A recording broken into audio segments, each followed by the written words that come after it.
មេឃយប់នេះគ្មានផ្កាយសូម្បីពន្លឺច័ន្ទក៏រលត់បាត់មានតែរូបបងនឹងដបស្រាដែលនៅចាំកំដរចិត្តទឹកសមុទ្រពណ៌ខ្មៅ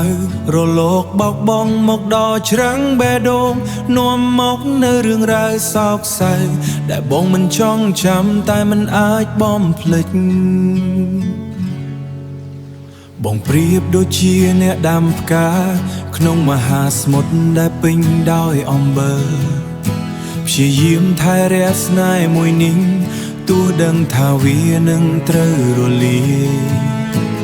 ជាស្រវឹងជ្រាបចូលក្នុងសរសៃឈាមទឹកភ្នែកជ្រាបចូលក្នុងដួងព្រលឹងបងនៅតែរងចាំអូនទាំងដឹងថាអូនគ្មានថ្ងៃត្រឡប់ដូចជាផ្កាដែលខំរៃក្នុងសមុទ្រទឹកភ្នែកដ៏ល្វឹងល្វើយមិនថាបងខំប្រឹងយ៉ាងណា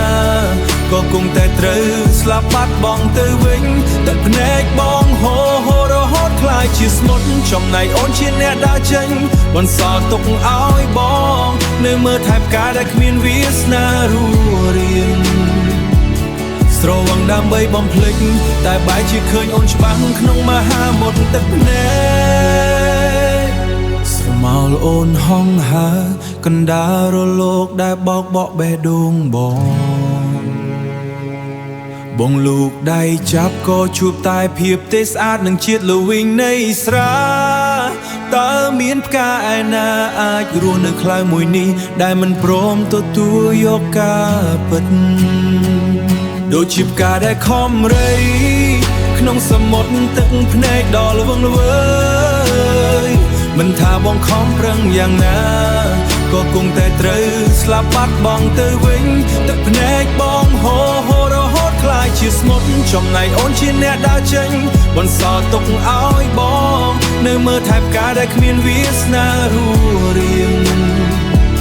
ស្រវឹងដើម្បីបំភ្លេចតែបែរជាឃើញអូនច្បាស់ក្នុងមហាមុទ្រទឹកភ្នែកផ្កាក៏ក្រៀមស្វិតទឹកភ្នែកក៏រីងស្ងួតសល់តែបេះដូងដែលខូចចិត្តស្លាប់ម្នាក់ឯងក្នុងសមុទ្រស្នេហាអូនអើយតើផ្ការបស់យើងស្លាប់ហើយមែនទេ